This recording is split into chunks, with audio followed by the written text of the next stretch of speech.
आपसी फूट के कारण पिटे। हरियाणा प्रांत के गुड़गांव जिले में एक छोटा सा गांव है।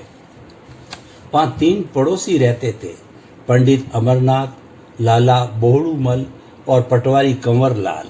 तीनों अपने अपने काम में खूब व्यस्त रहते थे।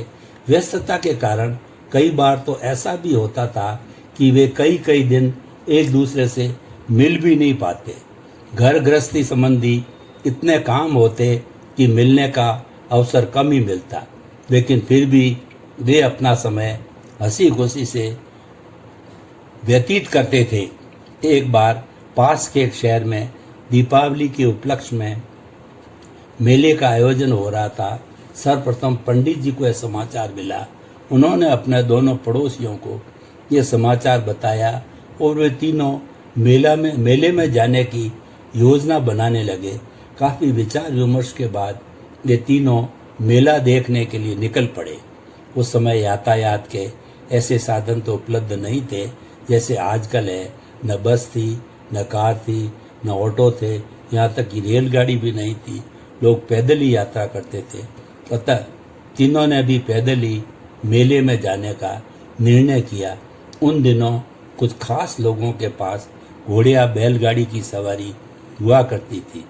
मार्ग में चलते चलते उन्हें भूख प्यास लगी तो उन्होंने देखा एक गन्ने का खेत है और उसमें लंबे, हरियाली और रसीले गन्ने उगे हुए हैं।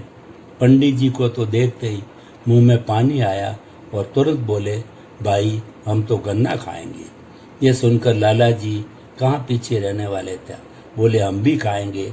पटवारी जी बोले, भाई जब तुम दोनों गन्ना खाओगे तो मैं क्या तुम्हें खाते हुए देखता रहूँगा, मैं भी गन्ना खाऊंगा। तीनों ने बिना किसी से पूछे से एक गन्ना तोड़ लिया और लगे गन्ने का रस चूसने। तीनों को बड़ा मजा आ रहा था। खेत का मालिक भूप सिंह दूर मेड़ पर बैठा यह सब देख रहा था। उसे गुस्सा तो बहुत आ रहा था, लेकिन वह बेचारा कुछ कर नहीं पा रहा था क्योंकि वह था अकेला और ये थे 3।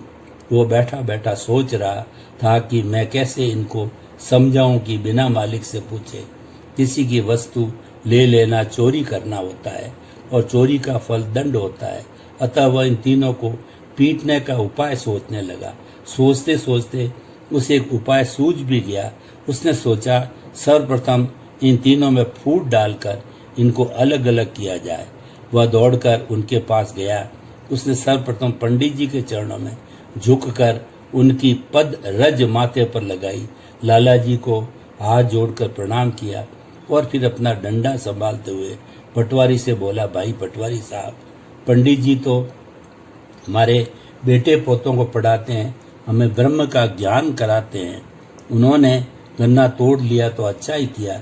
लाला जी से हम चीनी, नमक, तेल, गुड़, दाल आदि उधार लेते हैं। अतः उन्होंने गन्ना तोड़ा तो चलो अच्छा ही किया है। लेकिन पटवारी साहब, तुम तो कचहरी में हम पर झूठे सच्चे जुर्माने लगाते हो, अदा न करने पर जेल में भी भिजवा देते हो। अतः एक हिसाब से तो तुम हमारे शत्रु ही हुए। फिर तुमने मेरे खेत से गन्ना क्यों तोड़ा? इतना कहकर भूप सिंह पिल पड़ा पटवारी जी पर और ताबड़तोड़ जमा दिए कई डंडे और छीन लिया अपना गन्ना। जब ये दुर्घटना घट रही तो चुपचाप खड़े खड़े सब देखते। पंडित जी और लाला भी मन ही मन सोच रहे थे, यह किसान पटवारी को पीट रहा है तो पीटता रहे, हमें क्या लेना देना। हमें तो ये बेचारा कुछ कह नहीं रहा, अतः हमें तो इस विवाद से दूर ही रहना चाहिए। किसान तो अपनी योजना अनुसार चल रहा था। पटवारी जी की तसल्ली करके वह लाला जी की ओर उन्मुख हुआ और बोला, हाँ सेठ जी, जब हम तेरी दुकान पर सौदा लेना जाते हैं तो क्या तुम हमें मुफ्त में सौदा देते हो? मुफ्त तो देना दूर की बात, डबल पैसे लेकर भी चीज़ पूरी नहीं देते। रही उधारी की बात तो उसमें भी तुम ब्याज लगाकर 2 के 4 बतलाते हो। फिर बताओ आखिर क्या सोचकर तुमने मेरे खेत से गन्ना तोड़ा? इतना कह भूप सिंह ने लाला जी की भी अच्छी खासी मरम्मत कर डाली और छीन लिया अपना गन्ना। पटवारी भी चुपचाप देख रहा था। जब इसने मेरा साथ नहीं दिया तो मैं क्यों इसे बचाऊं? इधर पंडित जी के मन में खूब मोतीचूर के लड्डू फूट रहे थे।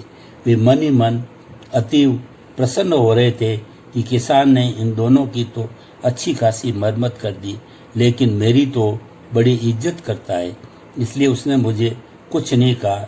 लेकिन ये पंडित जी का भ्रम था, क्योंकि अगला नंबर उन्हीं का था। अब किसान पंडित जी की ओर उन्मुख होकर बोला, हाँ तो पंडित जी, क्या हालचाल है आपके? मुझे कुछ कुछ ऐसा याद आ रहा है कि आप बच्चों को पढ़ाने के बदले में हम लोगों से भरपूर मात्रा में फसल आने पर सबसे पहले अनाज लेते हैं, और मुझे कुछ ऐसा भी याद आ रहा है कि एक बार सूखा पड़ने के कारण हम आपको अनाज नहीं दे पाए, तो आपने उस वर्ष मेरे बेटे को पढ़ाया ही नहीं था। तो आपने क्या सोचकर मेरे खेत से गन्ना उखाड़ा, जरा बताने का कष्ट करें। पंडित जी क्या बोलते, किसान तो कह रहा था वो 16 आने सत्य था। बस फिर क्या था, किसान ने शुरू कर दिया अपना कार्यक्रम और छीन लिया अपना गन्ना। ये दोनों भी चुपचाप खड़े तमाशा देखते रहे, क्योंकि पंडित जी ने भी तो ऐसा ही किया था।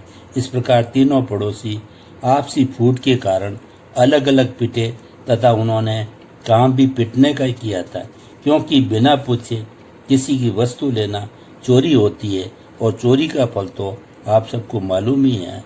हाँ, यह जरूर था कि अगर वे तीनों आपस में एक होते तो पिटाई से बच जाते और क्षमा आदि मांग करके और चोरी का पश्चाताप कर लेते, और किसान की हिम्मत नहीं होती उन्हें पीटने की।